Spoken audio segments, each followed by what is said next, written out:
Bonjour à tous et Bonjour Philippe. bienvenue à ce webinaire sur les structures d'exercice.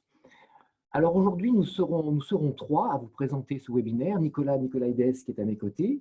Bonjour Nous à tous. rejoindra Annie Gien, avocate fiduciale spécialisée sur les structures d'exercice, et votre serviteur.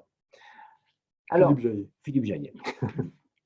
Alors, ce thème du changement de structure d'exercice est Du vraiment choix. Du choix déjà. un sujet majeur pour nos internautes, nos créateurs, euh, car tous ont déjà un statut, soit notaire individuel, soit associé au sein déjà d'une structure, et beaucoup s'interrogent sur un changement, sur une évolution. Donc nous reviendrons avec Annie plus tard sur le côté juridique, le volet juridique de ce choix Mhm. de structure, mais au préalable, il nous semble important, avec Nicolas, de faire un point sur ce qui peut être le socle d'une belle évolution avec un projet. Il nous semble, un projet d'entreprise qui doit être préalable à toute évolution de structure. Oui, oui, Philippe, un projet d'entreprise est essentiel puisque le notaire du 21e siècle est un notaire différent. Le notaire du 21e siècle est un notaire chef d'entreprise. C'est un peu nouveau et il faut s'y habituer, il faut l'accepter. Et ça veut dire que pour cela, nous devons créer ce projet et ça veut dire également que l'on doit avoir une véritable vision. Cette vision qui doit nous permettre d'emmener l'entreprise là où nous souhaitons la mener. Je prends un exemple tout simple. Je souhaite développer une activité en droit rural parce que dans mon secteur d'activité, il n'y a pas d'activité droit rural. À partir de là, cette vision que j'ai va tourner autour du droit rural en ce qui concerne mon étude, en ce qui concerne ma propre formation, en ce qui concerne mes collaborateurs. Tous les axes vont devoir être autour de cette dimension droit rural. Alors, c'est valable pour le droit des affaires, c'est valable pour la négociation, c'est valable pour la gestion de patrimoine, c'est valable pour le droit de la famille, c'est valable pour tout ce que vous imaginez, tout ce que vous avez dans votre vision personnelle. Alors, cette vision, ce projet d'entreprise, pour qu'il ait un sens, il faut qu'il y ait une stratégie bien définie. Oui, il faut qu'il y ait une stratégie et il faut qu'il y ait une stratégie écrite. Écrite. Là, c'est très important. Oui, ce qu'on vous demande avec Philippe, c'est vraiment d'avoir cette dimension, de prendre le temps d'écrire la stratégie, c'est-à-dire prendre le temps d'écrire la direction dans laquelle vous voulez orienter votre entreprise. C'est essentiel parce que cette stratégie va vivre au fil du temps. Il ne s'agit pas d'écrire une stratégie aujourd'hui et de la retrouver par hasard dans un tiroir dans 10 ans. Non, il va falloir que, j'allais presque dire au quotidien, c'est bien sûr exagéré, mais tous les 6 mois, vous ayez un regard sur cette stratégie de manière à voir comment se comporte votre entreprise vis-à-vis de l'environnement économique, financier, politique, professionnel également, qui vous entoure. Il ne s'agit pas de s'engager dans un tunnel sans jamais lever la tête et de recevoir des clients, signer des actes, recevoir des clients, signer des actes, mais bien au contraire, de regarder si les choix que vous avez opérés, les choix stratégiques que vous avez opérés au départ, répondent à une attente de votre marché, répondent à une attente de vos clients. Car quand on parle stratégie, on s'adresse bien évidemment à soi-même, aux clients et aux collaborateurs. Ces trois axes sont vraiment essentiels pour qu'elles puissent vivre. Alors, cette stratégie, on l'a compris, il faut la faire, l'établir. Oui. Comment est-ce que l'on s'y prend? Comment être sûr que l'on bâtit une belle stratégie, une bonne stratégie? Est-ce Mais, qu'il y a des piliers autour duquel il faut être attentif oui, pour être sûr que on va emmener l'étude vers quelque chose de bien, de de cohérent? cohérent, tout à fait. Vous avez raison, Philippe. Oui, il y a 3 piliers essentiels. Ces 3 piliers sont des objectifs, vous le voyez apparaître à l'écran, des objectifs, un plan d'action et des valeurs. Alors, les objectifs. Alors, les objectifs, en fait, doivent être très clairs. Ils doivent être très simple d'expression et surtout atteignable. Il ne s'agit pas de dire je veux être le meilleur notaire de France. Cette expression ne veut strictement rien dire et ne s'inscrit pas dans un projet d'entreprise. Elle n'a pas de cohérence. Donc, il faut des objectifs concrets, atteignables, de manière à ce que, cohérent, oui, de manière à ce que les objectifs que vous aurez choisis soient en mesure de répondre à votre vision. Et c'est ça qui est essentiel. Et n'oubliez pas que nous sommes aujourd'hui dans le choix de la structure d'exercice. Donc, comment mes objectifs vont-ils être en mesure de répondre à ce choix de structure d'entreprise, d'exercice? Voilà comment on va bâtir, notamment sur le sujet qui nous intéresse aujourd'hui, des objectifs. Voilà pour les objectifs. Oui. Au niveau du plan d'action. Alors, ces objectifs, pour être mis en œuvre, doivent bien évidemment être suivis d'actions, d'un plan, bien sûr, mais d'actions concrètes. Et c'est ces actions concrètes qui vont répondre aux objectifs que l'on aura fixés. Donc, là encore, du concret, des choses écrites et des choses mesurables, atteignables et contrôlables. Je vous disais tout à l'heure que l'on reprend régulièrement la stratégie pour regarder si l'on est bien toujours en phase. Je suis tenté de dire que tous les ans, il faut revoir, il faut réviser sa stratégie de manière à bien voir si on a été aux objectifs et si ces objectifs répondent aux attentes d'un marché. Mais vous savez, Philippe, c'est la même chose quand on a un entretien annuel avec un collaborateur. On a fixé des objectifs et on mesure si ces objectifs ont bien été réalisés. C'est ce que l'on va faire, mais au niveau de l'entreprise cette fois-ci. Et c'est ce que fait toute entreprise qui existe aujourd'hui et qui souhaite être emmenée vers une vision. C'est essentiel et fondamental. Dernier pilier, qui est très souvent non pas délaissé, mais on n'y pense pas forcément, oui. Ce sont les valeurs. Oui. Ça, c'est important. C'est important, vous savez, comme j'y suis attaché à ces valeurs, parce qu'elles représentent le pilier, si vous voulez, structurel auquel chacun des collaborateurs, mais également chacun des clients, chacun des partenaires va pouvoir se rattacher. C'est-à-dire que les valeurs qui sont véhiculées par le notaire et par son équipe sont essentielles pour répondre aux attentes de la clientèle qu'il a ciblée. Et vous le voyez, Philippe, tout est lié en fait. C'est-à-dire que tout est chaîné. Mes valeurs vont répondre à la vision que j'avais au service d'une stratégie mise en œuvre grâce à des objectifs qui sont eux-mêmes transformés par des actions. Et c'est essentiel. Je terminerai mon propos sur un exemple très simple. J'ai eu une conversation il y a quelques mois avec un notaire qui me dit « Je souhaite changer de régime fiscal, je souhaite passer à l'IS ». Très bien, donc on est sur une approche, quel choix de structure d'exercice, quelle fiscalité, etc. En théorie, on est en plein dedans. On est en plein dedans et vous allez parler de ces différents choix avec Annie. Et je lui pose comme question, mais très bien, mais pourquoi est-ce que tu as choisi d'aller vers cette fiscalité, vers ce passage à l'IS et ce nouveau choix de structure d'exercice? Il me dit, c'est très simple, je vois que dans la compagnie, tout le monde le fait, alors je vais faire pareil. Je vais comme mon voisin. Voilà. Ce n'est pas une stratégie, ce n'est pas une vision. Donc, ce n'est pas ce qu'on va vous demander. Ce qu'on va vous demander, et ce qu'Annie et Philippe vont essayer de mettre en avant à vos côtés, c'est vraiment le pourquoi du comment. Et cette phase préalable vers laquelle on vous a emmené a pour vocation cela et est vraiment essentielle et fondamentale. Merci Nicolas. On l'aura compris, changer de structure n'a de sens que si au préalable, on a une vision d'entreprise et un projet d'entreprise.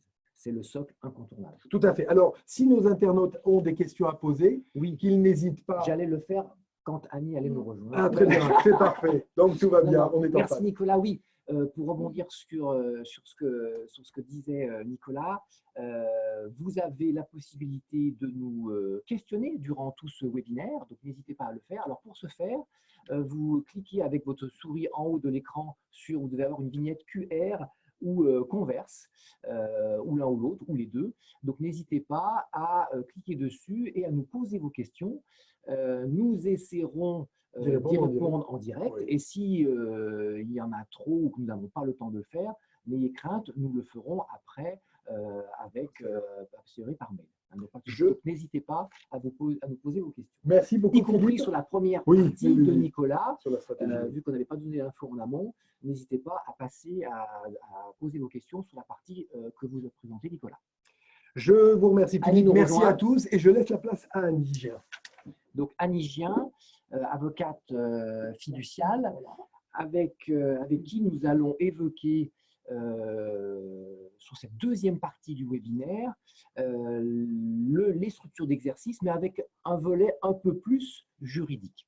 Alors, nos internautes créateurs, vous êtes tous, alors soit vous êtes déjà nommés dans le cadre de la première vague, soit vous allez l'être dans le cadre de la deuxième vague. On a vu que les premières nominations ont eu lieu, mais vous êtes inévitablement dans une des deux catégories proposées, à savoir vous exercez soit en tant que notaire individuel, soit en tant qu'associé au sein d'une structure. Il n'y a pas d'autre choix possible. Alors, dès lors que l'on a fait ce constat, beaucoup s'interrogent, et je veux mettre l'accent sur les notaires individuels, car ce sont eux qui représentent la majeure partie des créateurs. Je rappelle que 70% des créateurs de la première vague ont choisi le statut de notaire individuel. Et quand on regarde les premières nominations de la deuxième vague, je crois qu'il y en a eu une dizaine. Sur les 10, il doit y en avoir 8 ou 9 qui ont eux aussi choisi le statut de notaire individuel. Donc, si vous voulez, certains se disent je l'ai fait comme ça, soit par défaut, soit parce que c'était plus simple, mais très vite, quand l'on a posé sa plaque, que l'on s'installe, on se dit, mais est-ce que j'ai bien fait? Est-ce que ce choix n'a pas été fait par défaut? D'où l'objet de ce webinaire. Et j'ai peut-être matière à évoluer en matière de structure d'exercice. Donc, Annie, si vous pouvez non pas nous rassurer, mais nous brosser un petit peu le portrait du notaire individuel, et puis pour voir un petit peu aussi si on commence déjà à dessiner des prémices d'une envie d'évoluer vers une structure autre que le notaire individuel. Oui, bonjour à tous. Oui, Philippe, effectivement, lorsque le notaire individuel, lorsque le notaire a horodaté, souvent il n'a pas eu le temps de constituer sa structure et il a horodaté à titre individuel. Une fois qu'il est dans ce mode d'exercice, je dis comment vais-je évoluer? D'abord, est-ce que je vais rester en individuel ou pas? L'exercice en office individuel n'est pas quelque chose de rédhibitoire. Beaucoup de vos confrères exercent à titre individuel. Même encore aujourd'hui, n'envisagent pas forcément un changement de structure. Par ailleurs, il y a des gens qui aiment travailler seuls, qui étoffent leur équipe de collaborateurs, mais qui aiment leur indépendance, pouvoir avoir l'intégralité du pouvoir de décision dans l'organisation du travail, notamment.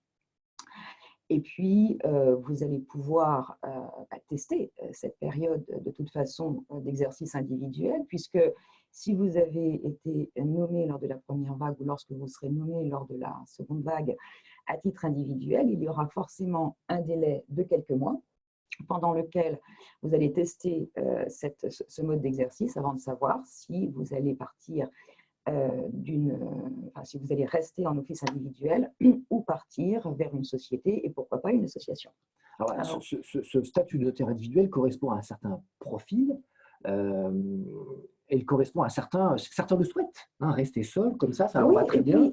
Oui, et puis même d'ailleurs au niveau même fiscal, souvent là je rebondis sur ce que disait Nicolaides tout à l'heure, la motivation fiscale n'est pas première, en l'occurrence dans la modification ou le choix d'une structure d'exercice, en tout cas le changement de structure d'exercice.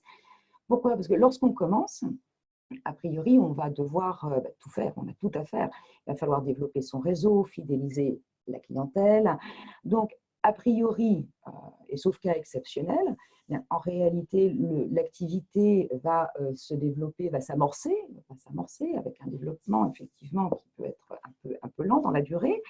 Et donc, le chiffre d'affaires qui lui est attaché va progresser également lentement. Ce qui veut dire qu'au niveau de la fiscalité personnelle, il n'y a pas de véritable enjeu sur la première année, voire sur la deuxième année. Absolument. Donc, le statut peut tout à fait correspondre à une amorce d'exercice pendant cette durée-là. Parce que certains s'interrogent en disant, est-ce que je n'ai pas fait une erreur? Est-ce que je dois le faire tout de suite? Est-ce que je dois me précipiter? On est sur quelque chose qui, dans certains cas, peut sembler tout à fait cohérent, et d'autant plus qu'on le verra après sur la suite du webinaire, en tant que notaire individuel, je dirais que tout est permis. On est en toutes les solutions avec ce statut, vous ne vous êtes fermé aucune porte. Tous les champs sont ouverts. Alors, ça c'est pour le statut de notaire individuel, mais le notaire individuel peut aussi avoir envie d'en sortir. Alors, on verra après sur quoi il faut tendre, mais certains peuvent être tentés tout de suite de se mettre en société. Qu'est-ce qu'ils peuvent faire qu'ils ont envie de se mettre en société? Quand on a déjà horodaté en société, on a pu prendre un petit peu les devants. Je crois que sur le deuxième horodatage et sur les tirages qu'on a eu là dernièrement, il y a, je crois, une scène. D'accord, mais c'est vrai que ça nécessitait une réflexion pour l'horodatage, c'est parfois un petit peu compliqué. Mais une fois qu'on a horodaté en scène, c'est la scène, enfin la scène de la structure en général, hein, qui a été nommée. Donc, c'est elle qui est titulaire de l'office. Donc là, je n'ai plus de questionnement sur savoir est-ce que je dois changer de structure. J'ai une structure. Donc, cette structure, ensuite, je vais pouvoir l'utiliser comme un outil. Soit un outil pour m'associer, soit un outil pour rester individuel et pouvoir éventuellement maîtriser certains aspects là, de mon organisation ou de ma fiscalité en l'occurrence. Je dirais que le notaire qui s'est horodaté avec la casquette d'associé d'une structure, il a déjà franchi une étape, il est prêt à l'association. Ah, il est On prêt à verra l'association, qu'après, bien s'il sûr. veut raccrocher les wagons avec d'autres études, ça peut éventuellement, le cas échéant, présenter une petite difficulté, mais on est dans un cadre différent. Mais il a déjà franchi une étape supplémentaire pour l'association. Exactement, Voilà. il est prêt. Donc ça, c'est pour aujourd'hui. Enfin, son outil est prêt. Son outil est prêt. Donc là, on est sur le. On a voulu vous dresser un portrait du notaire aujourd'hui, soit notaire individuel, soit associé au sein d'une structure. L'idée maintenant, vous le voyez sur l'écran, c'est demain. Demain, vous vous interrogez sur éventuellement une évolution. Donc il y a plusieurs hypothèses. Hein. On les a listées avec Annie. C'est rester en l'état parce que le statut que vous avez vous correspond très bien. Hein, vous êtes notaire individuel et ça correspond tout à fait à ce qu'Annie a évoqué. Vous pouvez tout à fait avoir envie de créer une société. Donc là, on cible un petit peu plus le notaire individuel qui a envie de se mettre en société. On verra un petit peu comment et les motifs. S'associer. Hein, ça peut être notre projet, troisième volet. Et le dernier, donc là, on est carrément, c'est pas s'associer, c'est carrément se rapprocher d'une structure existante. Hein. Si vous voulez, dès lors que vous êtes installé aujourd'hui, vous avez ces 4 possibilités qui vous sont données. Rester en l'état, créer une société pour rester seul, créer une société pour s'associer, et dernier point, se rapprocher de confrères existants. Alors, le rester en l'état, on va y passer très vite parce que du coup, Annie a déjà… Oui, parce que rester en l'état, ça veut dire que la situation nous convient. Maintenant, quand on est en office individuel, c'est vrai qu'on peut ressentir certaines difficultés. Quand on s'installe, on a dit tout à l'heure, on a tout à faire. Mais justement, on a tout à faire. C'est-à-dire que c'est un statut qui peut être assez pesant.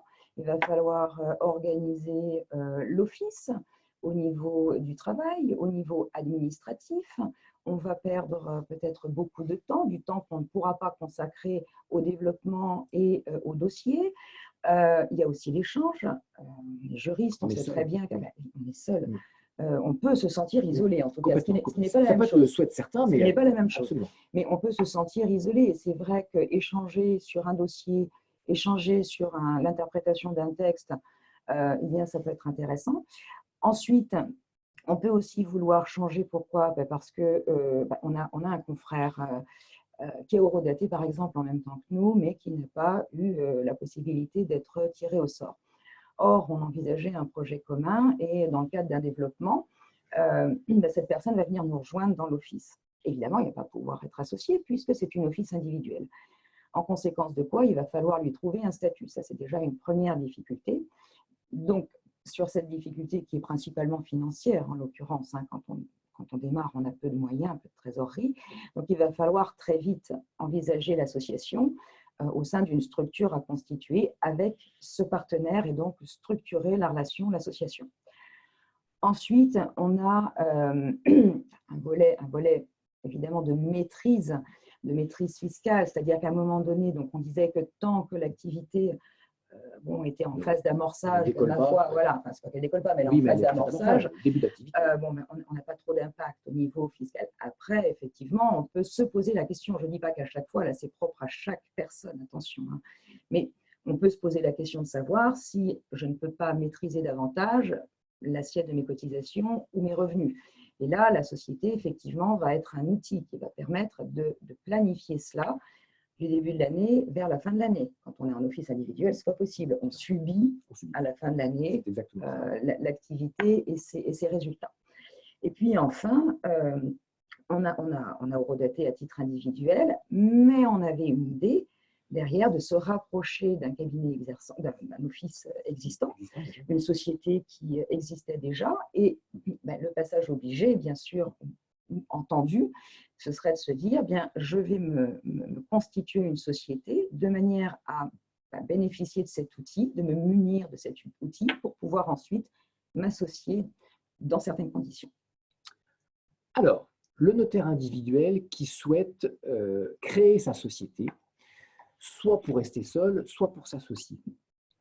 On va amorcer le thème avec sur deux approches. Déjà, parce le créateur a deux interrogations. Hein. Quelle forme de société choisir?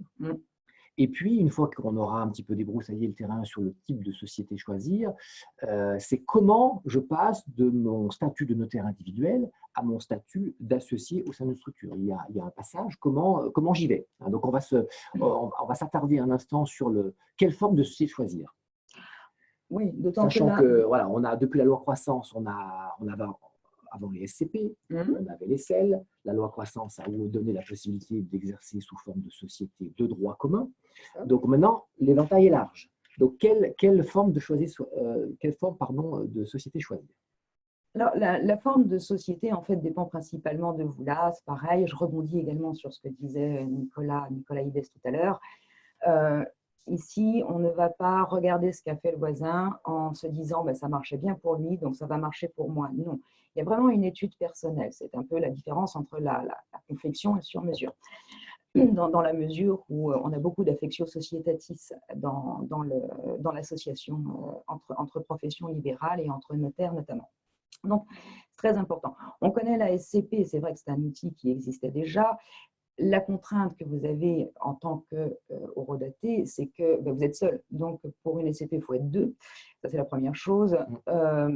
Par contre, c'est un contrat social qui est assez souple, en fait. Bien rédigé, ça peut donner lieu à un bon pacte d'associés pour avoir une bonne organisation derrière. En revanche, on a quand même une limitation au niveau du capital, puisque je ne peux pas avoir de personne morale associée. Donc, c'est une première chose, qui veut dire que lorsque je vais investir dans une SCP, je ne peux pas passer par une société holding, une SPFPL. Et puis, je dois forcément exercer dans la structure dans laquelle je suis associée. Donc, ça veut dire aussi que pour des rapprochements, bien, je vais avoir des difficultés, puisque je ne pourrai pas rester sur place dans le capital d'un côté et aller exercer ailleurs. Donc, ça, c'est spécifique, mais c'est encore retenu. C'est encore retenu.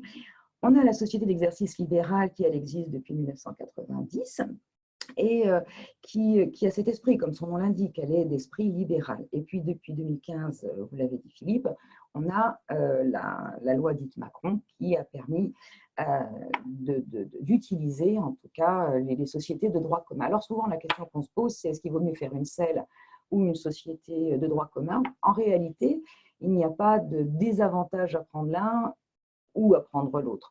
Parce qu'on va regarder, il y a quelques points qui diffèrent, mais franchement, ce n'est pas discriminatoire. C'est vraiment à la marge et ça ne doit pas être l'essentiel de la réflexion, en réalité. Donc, ces points touchent un peu les statuts, touchent un peu, c'est vrai, la procédure auprès de l'OPM, mais ce n'est pas forcément en fonction du projet choisi, bien sûr, et des associations futures, pourquoi pas, mais ce n'est pas un point essentiel. Après, dans ces cadres, dans ces sociétés, celles aux sociétés de droit commun, on a aussi le questionnement entre la SARL et la SAS. Alors, soit sous forme pluripersonnelle, soit sous forme unipersonnelle. Dans ce cas-là, c'est vrai que la SARL, on va dire, soit sous forme de SEL ou de droit commun, voilà, est une structure qui est, à mon avis, la plus proche de l'esprit libéral de la profession. Pourquoi? Parce qu'on va pouvoir amener à une certaine égalité entre les associés, notamment au niveau de la cogérance. C'est vrai que pour la plupart, je vous coupe, mais oui, bien sûr. on a été habitué pendant des années à la SCP où tout le monde était cogérant. Donc, s'il fallait tout de suite s'embarquer sur une structure dans laquelle il y aurait une hiérarchie, alors certains peuvent le souhaiter, hein, mais voilà, on est peut-être la SARL est plus proche de ce qu'on a connu par le passé au niveau. C'est Voilà, pour ça que je absolument. dis que ça respecte davantage l'aspect libéral de la profession, parce qu'en réalité, chacun est mis sur un pied d'égalité. Exactement. Voilà, on a un véritable équilibre et on peut ensuite compléter, pourquoi pas, soit par un règlement intérieur, soit par un pacte d'associés. La SAS est une structure d'exercice qui est intéressante aussi, mais qui est un petit peu plus contraignante en réalité, parce que je ne vais pas pouvoir avoir une gouvernance collégiale. Je vais avoir un président et derrière des directeurs généraux. Alors, on commence à mettre en place là des arcanes de pouvoir. Il va falloir organiser les statuts, organiser un pacte d'associés. Donc là, on peut commencer à rentrer dans des différences. Voilà. Mais ça, parce que ça correspond à un projet, là aussi, c'est que disait Nicolas. Ça correspond à un projet très spécifique. Bien spécifique. Très spécifique, où on va faire peut-être entrer des associés, pourquoi pas historiques ou plus importants, etc. Absolument. Oui, là, alors on va doser. L'outil colle au projet. Au projet, absolument. Donc, voici pour les différentes formes de société. Donc, le panel est large, hein, il y a matière. En matière de mode de constitution, comment je vais passer de mon statut de notaire individuel à ma société. Donc là, quels sont les chemins empruntables? Alors, il y a deux chemins qui mènent à Rome. Le premier, c'est l'apport, le deuxième, la cession, ou l'inverse. Le but est le même, c'est-à-dire qu'on va transférer la propriété de l'office, du droit de présentation, vers la structure dédiée. Sauf que dans un cas, bien, je vais avoir la cession, forcément, je vais céder quelque chose, je vais récupérer du numéraire.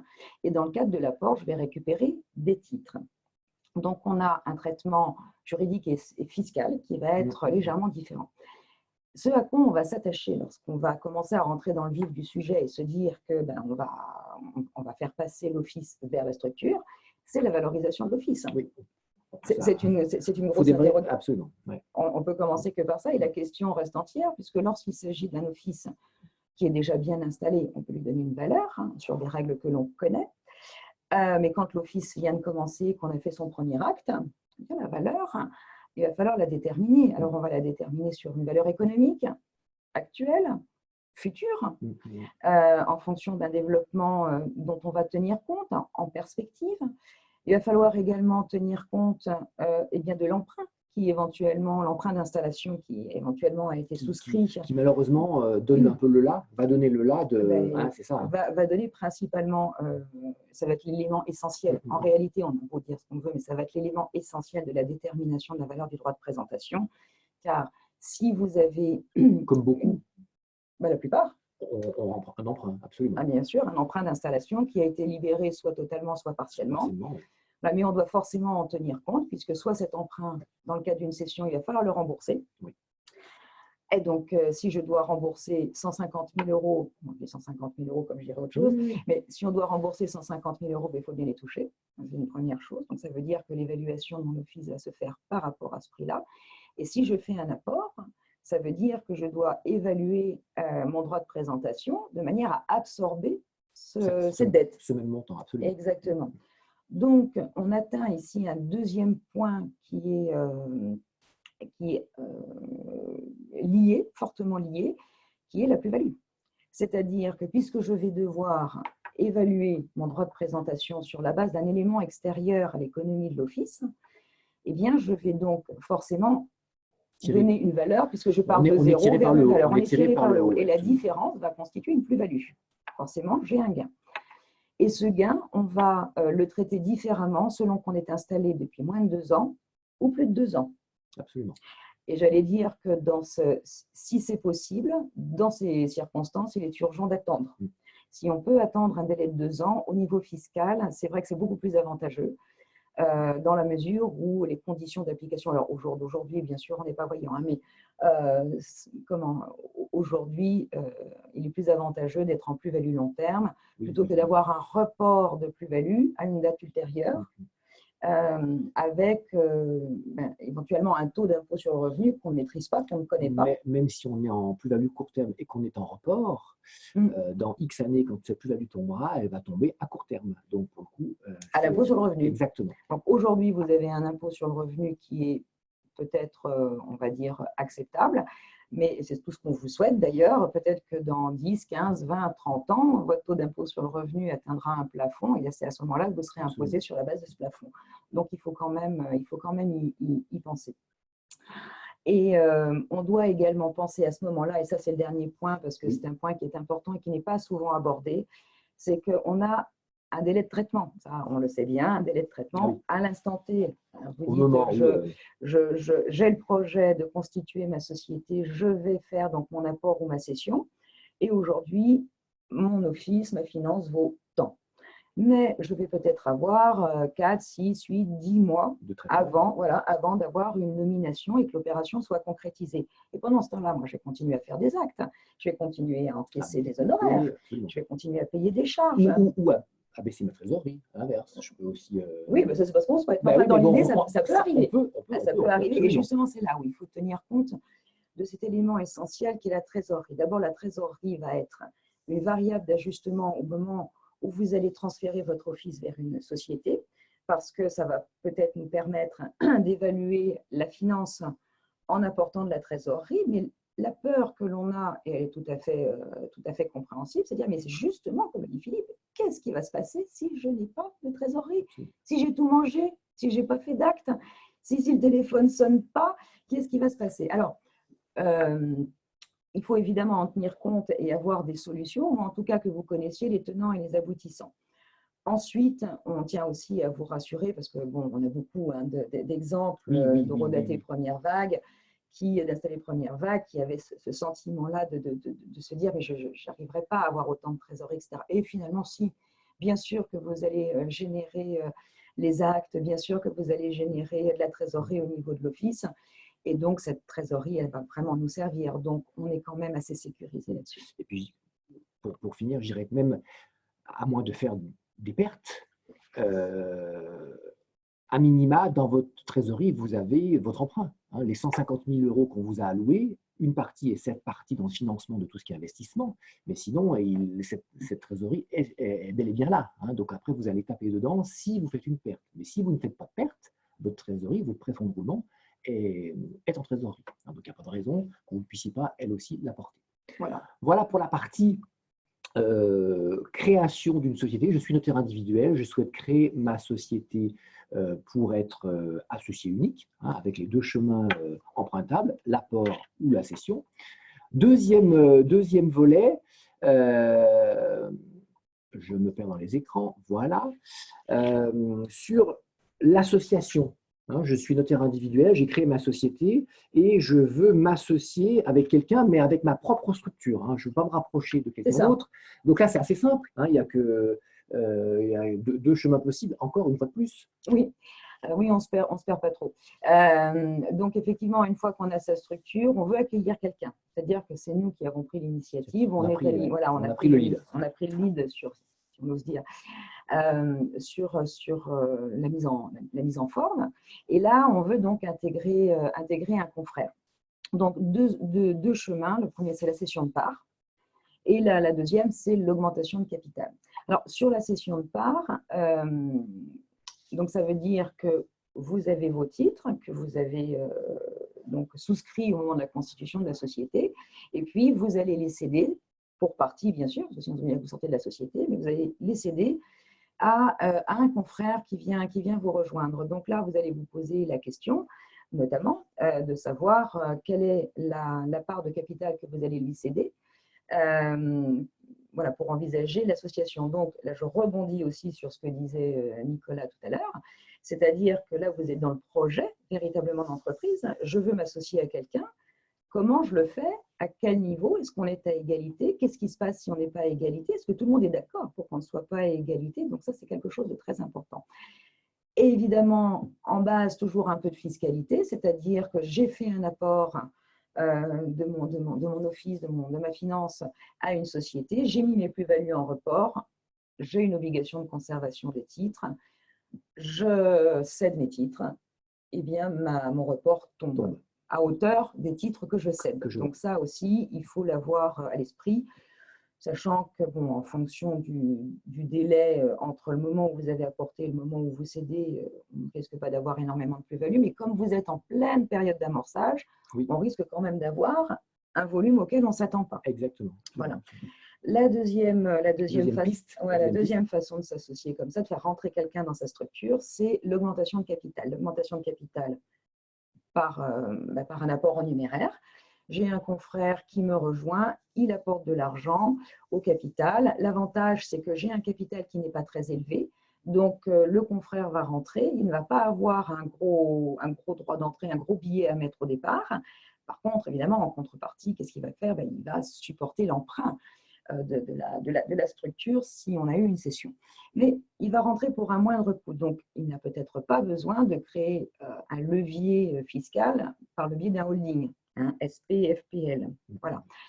Soit aussi, le confrère peut rentrer avec son office. Il est en individuel et il apporte son office. Et là, hop, on se retrouve dans la situation précédente. Il va falloir évaluer l'office. Et là, il va falloir l'évaluer à deux. On n'est plus tout seul à prendre la décision. Là, il y a celui qui évalue son office, qui doit tenir compte de sa fiscalité, qui doit tenir compte de sa situation personnelle. Et puis, il y a celui qui reçoit l'office, qui, lui, doit tenir compte de la conséquence que ça va avoir au niveau de la prise de participation, de manière à rester toujours en égalité. C'est pour ça que lorsqu'on fait ce genre d'opération, il y a 3 points qu'il convient de vérifier. Le premier, c'est est-ce que je vais être dilué? Comment garder une certaine équité ou une certaine égalité? Deuxièmement, je vais aussi regarder le pourcentage. Je rappelle que la chancellerie et les instances, d'ailleurs, acceptent mal pour des questions d'exercice indépendant de la profession. Oui, exactement. Qu'un confrère soit associé à moins de 10%, ou en tout cas soit associé à une quote-part tellement faible que son indépendance serait remise en cause. Et bon, évidemment, quand on est 2, 10%, quand on est 7, 8, 10%, ça peut se concevoir. Tout ça est proratisé, bien évidemment. Mais 10% sur A3, c'est compliqué. Exactement. Et puis, une fois qu'on s'est associé, qu'on est plusieurs, eh bien, il va y avoir une modification des statuts. Et ça, il faut y penser, parce que lorsque vous avez constitué vos statuts, quand vous vous êtes mis en société, vous avez, en tout cas je l'espère, ça c'est ce qu'il faut faire, vous avez prévu déjà l'entrée d'un associé, vous avez prévu des statuts dans lesquels l'associé va être traité. En tout cas, l'association va être traitée. Ça veut dire quoi? Ça veut dire qu'on va regarder les majorités, on va regarder les décisions de distribution de dividendes, on va regarder les rémunérations. Si on s'est installé, si on a horodaté directement en société et qu'on n'a pas déjà prévu ça, mais ça, c'est pas grave parce qu'au moment de l'entrée du nouvel associé, on va pouvoir revoir ses statuts et on va pouvoir revoir ses statuts, mais le problème, c'est que là, on va devoir les revoir en négociant avec son confrère. Ok, merci Ali pour cette partie relative à l'association. Nous avons eu du coup plusieurs questions qui sont tombées. Alors la première, on va essayer de les prendre dans l'ordre. Doit-on débloquer tout le prêt pour conserver de la trésorerie? Alors ça, je ne sais pas si ça s'inscrit dans le cadre d'une mise en société ou pas. Je dirais que si c'est pour apporter cette trésorerie à une future société, je dirais que peu importe, parce que vous allez avoir certes plus de trésorerie à apporter, mais en face, vous allez avoir le même montant en dette. Vous allez augmenter votre dette. Donc, c'est le principe des vases communicants. Donc, en matière d'apport, il n'y a pas d'intérêt à avoir débloqué plus, parce que sinon, on a plus de dettes. En revanche, vous pouvez très bien vouloir débloquer plus pour être plus confort. Mais en trésorerie, oui. En trésorerie, mais pour l'apport en lui-même, on va mettre plus à gauche, mais on va mettre plus à droite aussi. Donc, pas utile de débloquer plus pour faciliter la mise en société. Deuxième question, la chancellerie peut-elle refuser un dossier si le pourcentage de détention est faible? Ben oui, tu as répondu. Oui, et puis on a eu le cas. On a eu le cas. C'est notre fameux 10%. Oui, tout à fait. Fameux, on est même monté, moi j'ai eu un dossier à 15% qui n'est pas passé. À 15? 15, oui, tout à fait. Donc voilà. Oui, c'est arrivé. Ça faisait partie des premiers dossiers. Mais alors, ils ne le refusent pas en fait. Ce qu'ils proposent dans un premier temps, parce que quand même, ils sont pas secs à ce point-là, ils reviennent vers les confrères en disant, voilà, est-ce que vous souhaitez changer cette situation? Auquel cas, comment allez-vous faire? Sinon, nous refuserons le dossier. Donc, ils vous laissent quand même, ça veut dire qu'on peut quand même modifier la demande à un moment donné. Absolument. Le dossier n'est pas retoqué à Non. 100%. Non, non. Troisième question, j'ai constitué une société SAS avec un associé. Dans le traité de cession, nous avons prévu, avec l'accord du prêteur, que le prêt soit transféré à la SAS. Est-ce possible? Oui. Alors oui, c'est possible. Alors c'est d'autant plus possible depuis… Donc là, on est sur un apport ou sur une cession? Là, on n'a pas… non, là, je pense qu'on est sur un apport. De toute façon, pense la que question oui. ne se pose pas. Puisque Si c'est sur une cession, je vais rembourser mon prêt, on n'en aura plus. Mais pas forcément. Alors qu'il y a moi qui ai un transfert. C'était ça la question. Je pense que c'est ça la question. Parce que dans un apport, t'emmènes ta valise, il y a le droit de présentation, il y a le passif et l'actif, en fait, et on transfère la boîte. Lorsqu'il y a une cession, je vais vendre mon droit de présentation, la société bénéficiaire va souscrire un emprunt, et avec cet emprunt qui va me payer, moi, je vais pouvoir rembourser le prêt que j'ai souscrit. Maintenant, et ça se fait de plus en plus, à la demande des banques d'ailleurs, c'est-à-dire qu'on va transférer la créance. Alors, ça nécessite effectivement l'accord de la banque et il faudra que l'accord de la banque soit notifié dans un acte dit tripartite. Mais le Code civil nous le permet depuis 2016. Troisième question, ou quatrième, peu importe, quatrième. J'ai eurodaté en entreprise individuelle. Donc, je ne sais pas si on est déjà installé ou pas. Je pense que non, ça doit être dans les tuyaux. Je souhaite constituer une CELARL ou autre. Puis-je le faire dès le début? Donc, ça sous-entend que je pense que la personne n'est pas encore installée. Puis-je estimer la valeur de mon apport à une valeur quasi nulle, étant donné que mon entreprise vient juste d'être créée? Là, on va reboucler la boucle avec l'histoire d'emprunt. C'est que la valoriser pour pas grand-chose, très bien. Sauf qu'à un moment donné, il va falloir… il y a déjà le premier point, c'est de se dire, est-ce que je peux déjà considérer que j'ai de la finance à céder? Parce que si je ne me suis pas installée, si je n'ai pas de local, si je n'ai pas ma clé, si je n'ai pas fait mon premier acte, en fait, mon office, ma charge, elle n'a pas débuté. Donc, je ne peux pas. Ce qu'on appelle, il faut faire naître le droit de présentation. Exactement. Et donc, quand est-ce qu'il naît? La signature du premier acte. Et si possible, un acte immobilier. Voilà.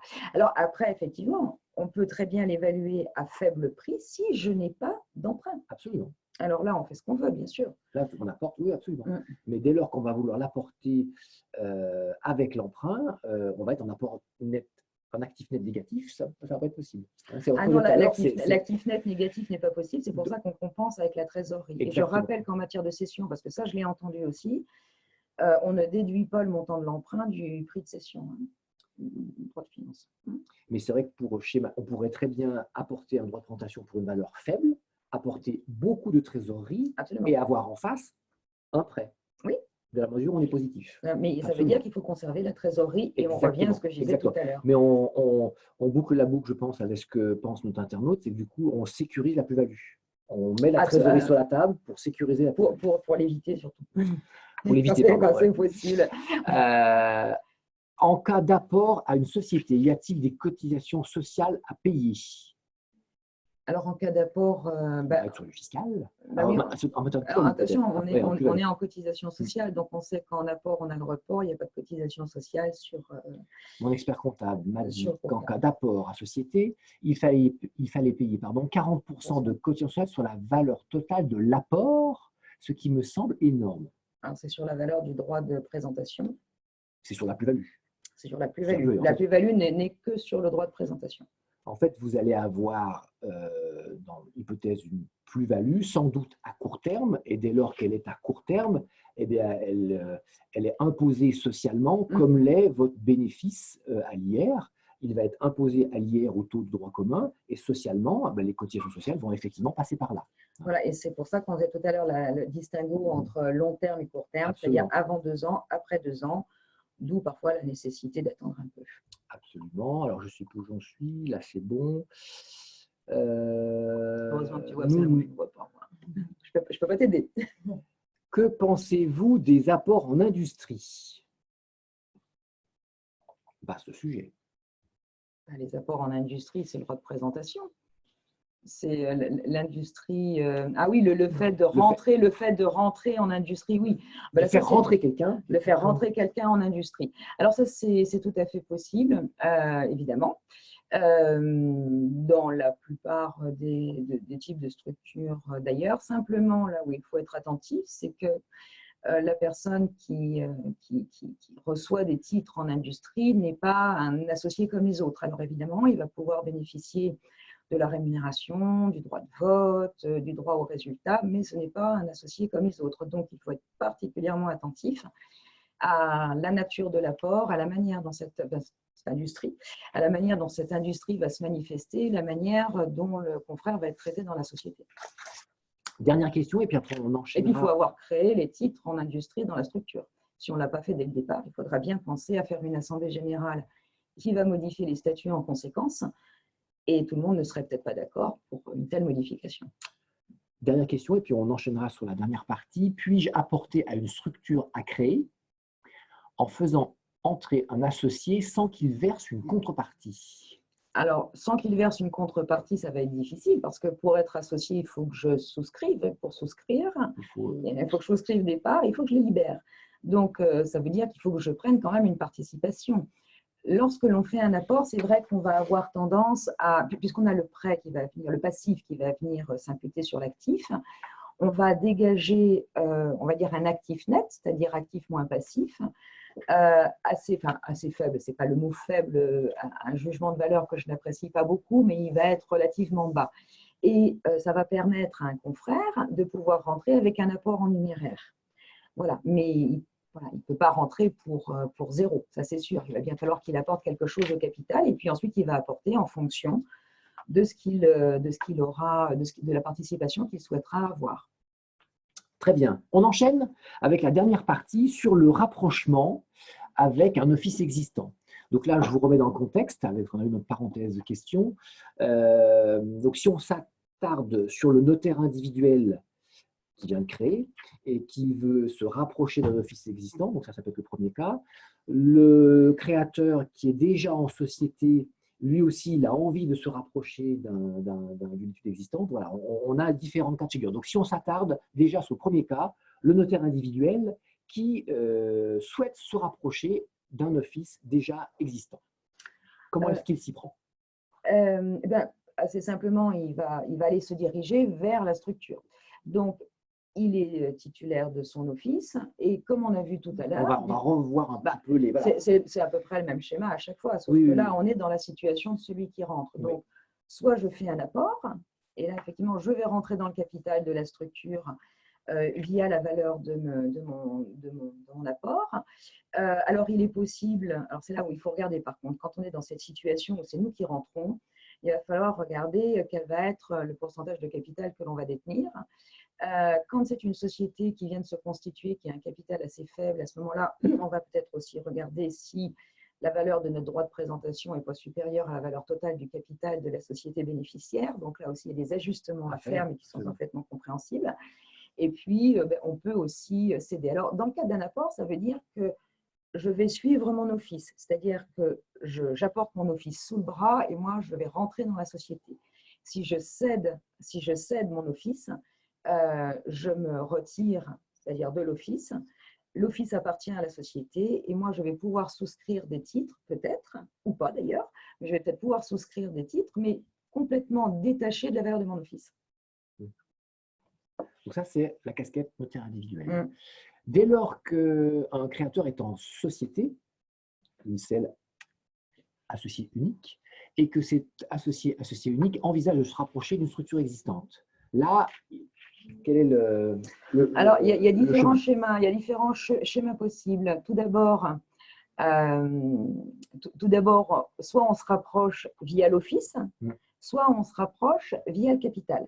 Si on se rapproche via l'office, c'est-à-dire que je suis en société, la société est titulaire de l'office, et je vais transférer l'office à une société existante, ou à créer d'ailleurs, avec d'autres confrères. Et là, moi, je me retrouve avec une société qui est vide, elle n'a plus d'office. Donc, il va falloir que je pense à la dissoudre et à la liquider.